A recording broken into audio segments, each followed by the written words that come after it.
The Kingdom Live Show. Yes, good evening, ladies and gentlemen.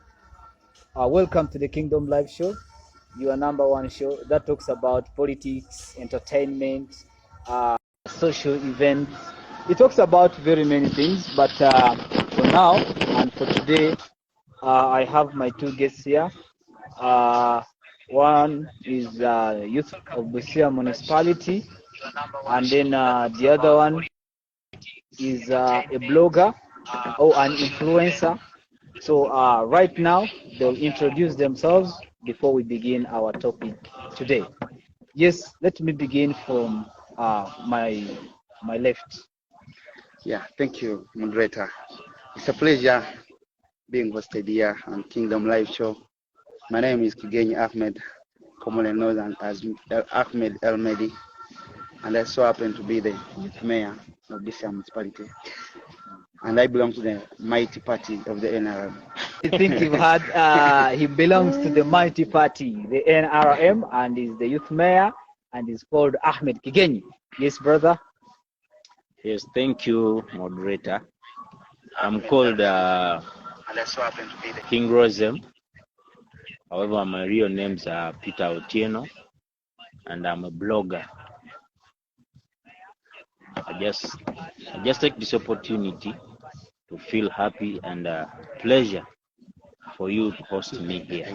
Yes, of course, his famous name is called King ROZEM, but is also called Peter Otieno, right? He has not told us his political affiliation. Today we are speaking politics, purely politics. So I think he's representing National Unity Platform at the moment right now. At the moment. So ladies and gentlemen, if you get that notification of the Kingdom Live Show, just know I brought for you some good information, and we're going to share. We are going to discuss majorly three things today. We're going to look at the national budget, and after looking at the national budget, we are also going to look at the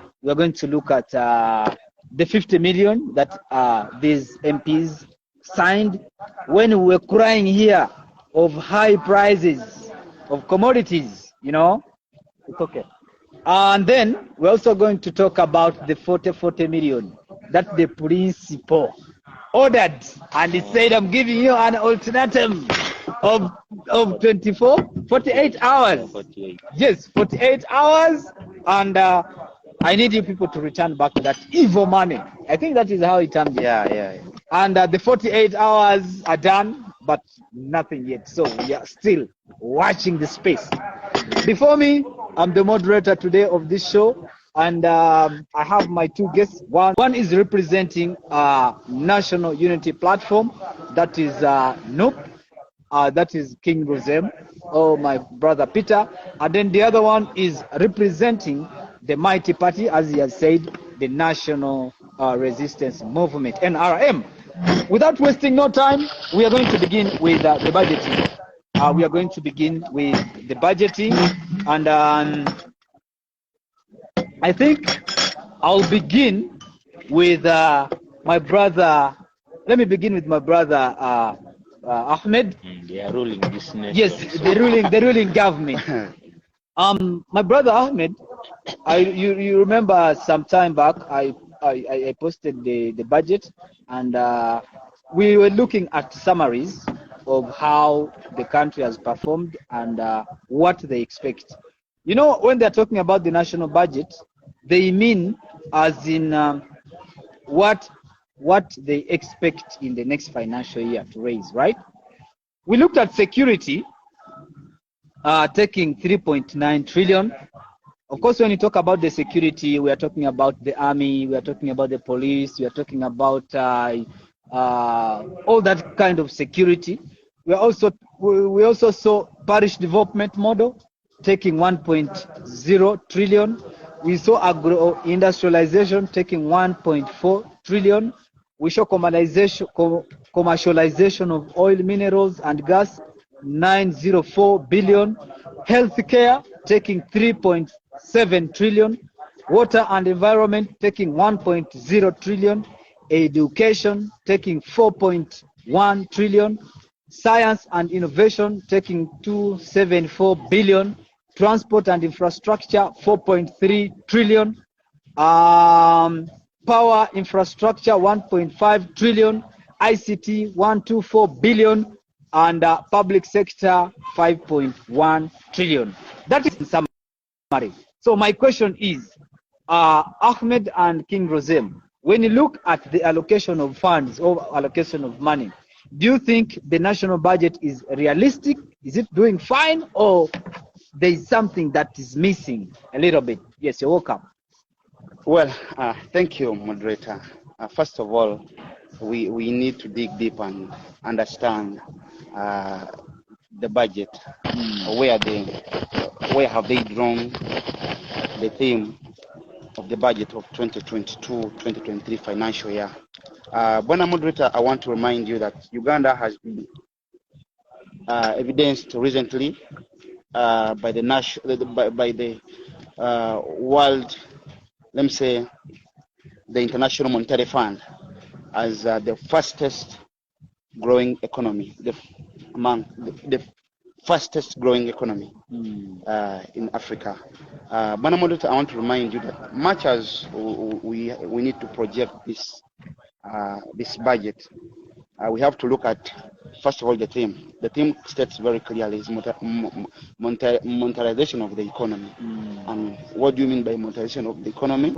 It's transforming from some systems kind of agriculture and other stuff to that kind of monetary one. When you look at this budget, the projection of the budget, I want to really, first of all, say to credit the president for having dug deep into the economy and see what's exactly the problem of Ugandans. For a very long time, Ugandans have been disturbed with the issue of surviving on agriculture that is purely for home consumption, forgetting that agriculture, being the backbone of Uganda, can be a tool to transform the economic status of the country. Fairly, I won't say the budget was really okay. The 48 trillion, big sum of money. When you look at how the impact of COVID and other stuff, now we have Ukraine, Russia invasion. I think when you compare and really look at what's exactly been drafted, to see that Uganda is transformed economically, I really see it's something very good. And I have to say, the budget is on point. The budget is on point. Yeah. All right. Still, Bwana Youth Mayor. Yes. When you look at the funds that have been allocated to education, you remember education is key. That is how we grew, knowing that education is key. It's the key to success. Yeah, and we are seeing education was given something, and it was also hit by COVID-19. You remember very well, our children are not going back to school for some good time. I saw King Rozem posting the classroom has been eaten up by termites. The desks have been eaten up by termites, and then ants growing in classrooms. Do you think it's really worthy that much? I mean, it's really worthy that much, because according to the distribution of money, I think they gave education like 4.1 trillion. So do you think it's realistic basing on hit of COVID-19? Well, the truth is, when you look at the standings of the statistics of the education system of Uganda, and you consider it region by region, you can come to realize that there's still a lot to be done. However, due to the economic situation currently now, we have to first of all prioritize other issues that would really see that there is stability in everything. However, the 4 trillion allocated to the education sector, last time I think when you watched the budget reading at Kololo, the president came out clear and said from his research he realized that 38% of young people or children of Uganda seek PLOE, and the question was to remain where the 62% that remain. So I mean that in every 100 kids, only 38 of them complete primary education. 38. Oh my God. Statistically nationally. And when you look at Karamoja is only 6% of the people, of the young people finishing up primary education. You really find that it shouldn't be only to government. Yeah, and that's why you see that the president has come out in 1997, came out with an initiative of Uganda primary education, of which most of us here, I believe, we are products of, of that initiative of UPE. However, there has been a challenge or a gap that has been left of lack of close supervision. There's a bit of lack of close supervision. You find that previously when we were at school, I remember I started having demanding dad to put some incentive in my education in primary. That was when I reached upper classes, of which wasn't that big sum. We need to also realize that some teachers have gone off track and they lack professionalism. You know, when you wake up and you're a teacher and enrolled for government, education and, blah, blah, you really have to observe the standards of the standards and morals of a true teacher who is serving the government. We don't see the reason as to why sometimes they have tried to incentivize education and, put what is not supposed to be there. You find today that having a child at, let me say, Madivida is more or less having a child at maybe Parents Pride or any other private school, kind of like that. This has been a problem, realizing that teachers have really gone off track. And back to us parents, because you're a parent and I'm a parent too. It's a collective effort that we need to put in place to see that we need to push away that gap. When you look at the education sector of Uganda, mostly we do produce more of job seekers than job makers. And that's why you see the president has come with an initiative of incentivizing, human capital, or rather increase in human capital. This is basically into science sector, the science sector. We need to have people who can really make jobs than job seekers.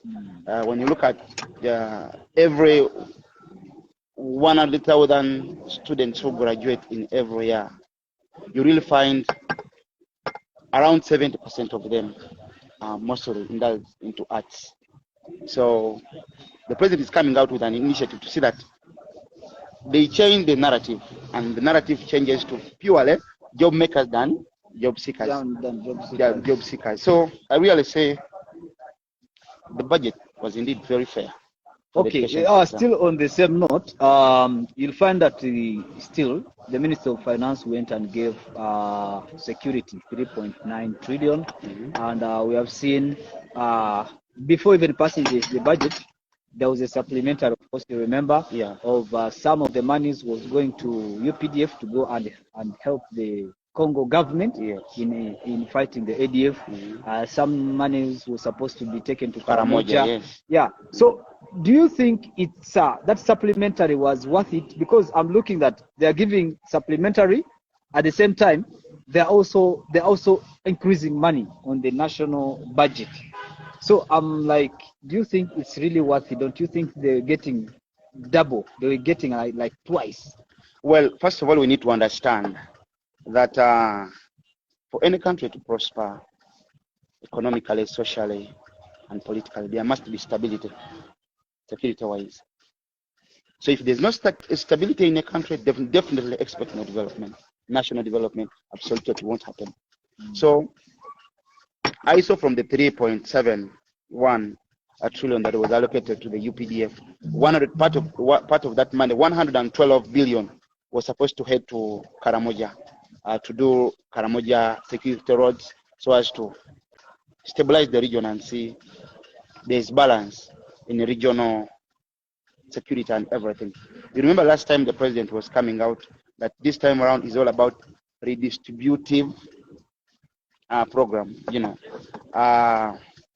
The issue is always when I copy from the narrative of the president, he says he wants to okugabula fairly.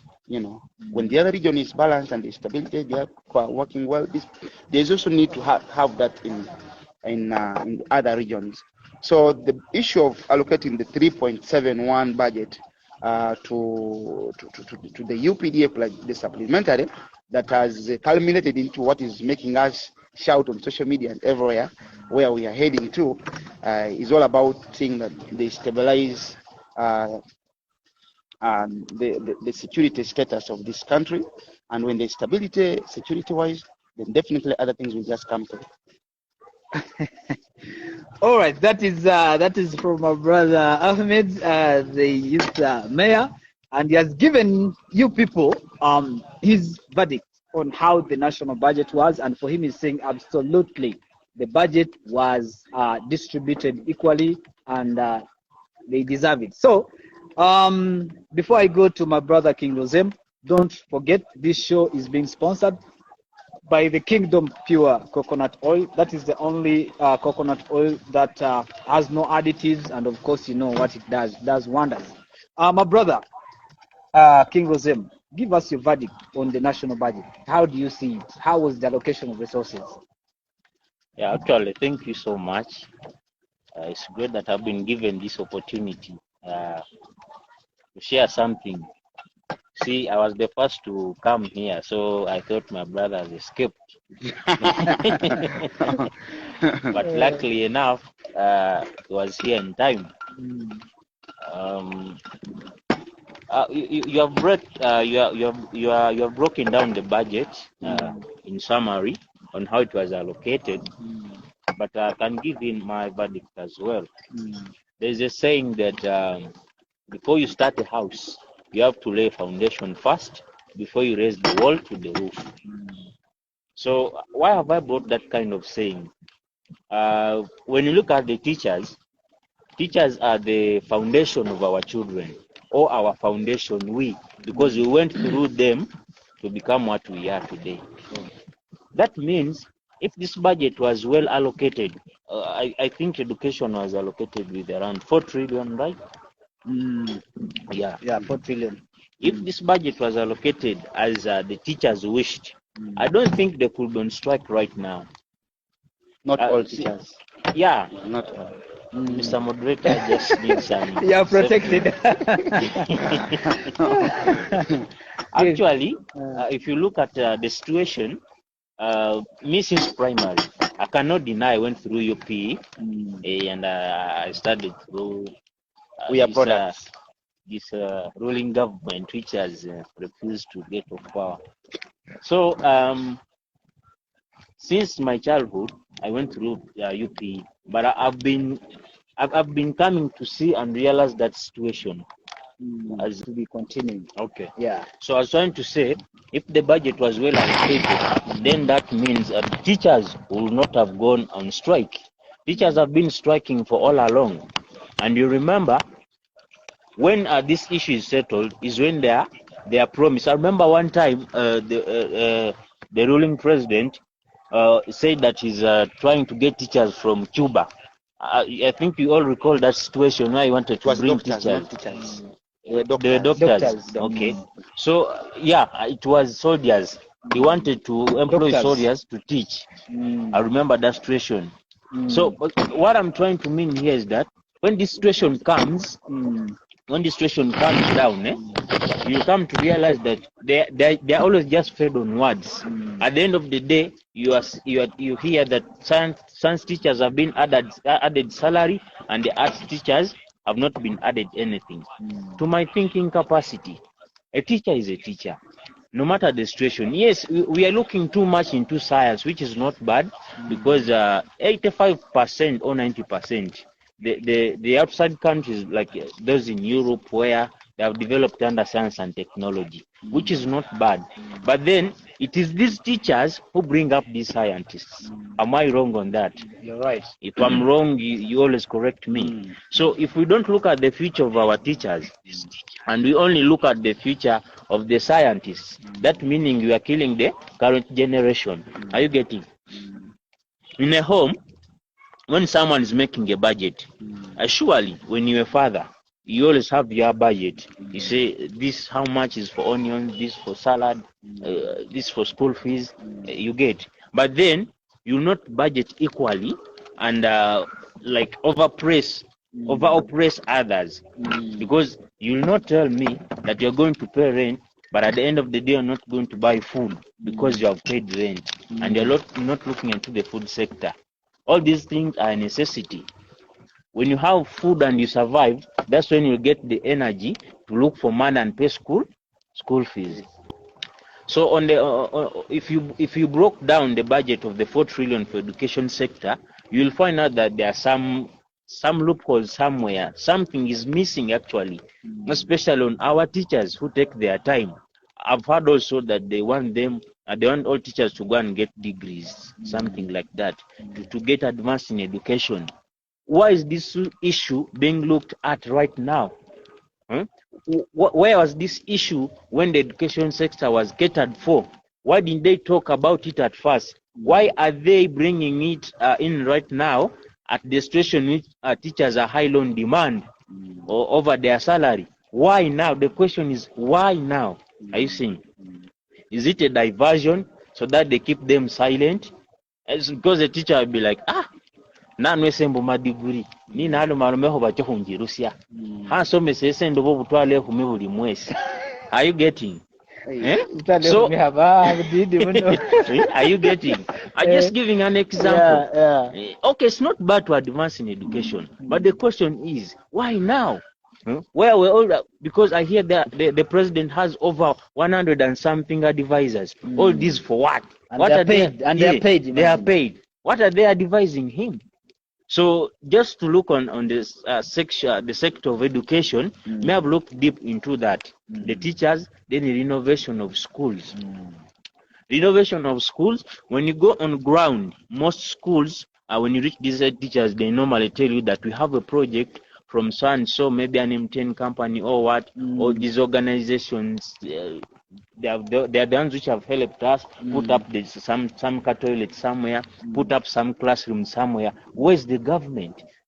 The structures of government which are there in schools, most of them, they are old.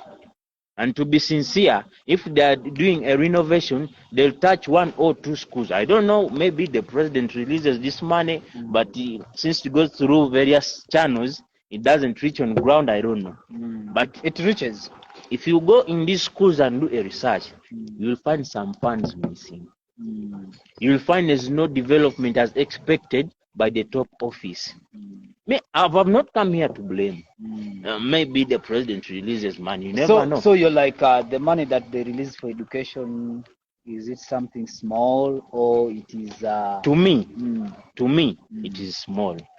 At least they would have added 1 trillion to make it 5. Yeah, just as a miscellaneous to add up on some few. By the way, let me tell you something. If the president woke up and decided to add something little on these teachers who are going on strike, you'll never hear that noise again. It will silence after some time. That's when you'll hear, hey, blah, blah, blah, blah. But as of now, let's go with that, because I hear the budget is already on table and they're just waiting to read it out. Let me touch a little on the security. Security. Last year, they were ranking the police, the code of conduct of police officers in Africa. And I remember Uganda being number 2. Oh my God. Via what? Ranking them? The Uganda police. Via good performance? Like the way they conduct abuse of human rights, actually. Then this thing has been repeated again this same year. I think of recent year, you saw it on Daily Monitor papers, and the details were there. So if the president or the country is investing much in security and they are behaving this way, let's not look at politics and multi-party system. Here we want to be open. That's why I don't want to say NRM or NUP. I'm just frank and open. Yes, I'm opposition since my childhood, but then it doesn't make really sense to invest much more in security, and they are behaving badly like that. There are some things we need to know, we need to understand. There are no countries in Africa here which decide to demonstrate or make a riot and they are harsh like the Western countries. You heard what was in Burkina Faso, you heard what was in Chad, Mali. you see? But you have never had this kind of abusive kind of human rights from the police officers. Why we who cannot even go on the street and strike? Why is our security behaving like that? Okay. Just to interject, Bwana Moderator, I want to challenge my brother, ROZEM. The issue of police and brutality and all comes out of sometimes the arrogancy and of some people. On most occasions, I've been in scaffolds where police has always intervened, and once police comes to counterattack a situation, we really also need to understand when police comes in. I've witnessed this, and I think it's on record. You have to believe this. We have seen previously during campaigns of last year, 2021 elections. We have seen young people with the red berets and the NOP guys confronting police before the camera. You are not armed. The guy is armed. Honestly, you want to hit this guy who is armed. What do you expect him to do? But what has happened, I'm not like saying crediting police for what they do, but also we need to understand as us. Can we also get to know that these people are there and it's their mandate to keep law and order. It's their mandate to observe law and order. It's also their mandate to keep life and property. So we also need to think about those dynamics with sometimes when you sit on check. Okay, the viewers kindly accept us to change position because it's kind of drizzling and we are not comfortable The here. Kingdom Live Show.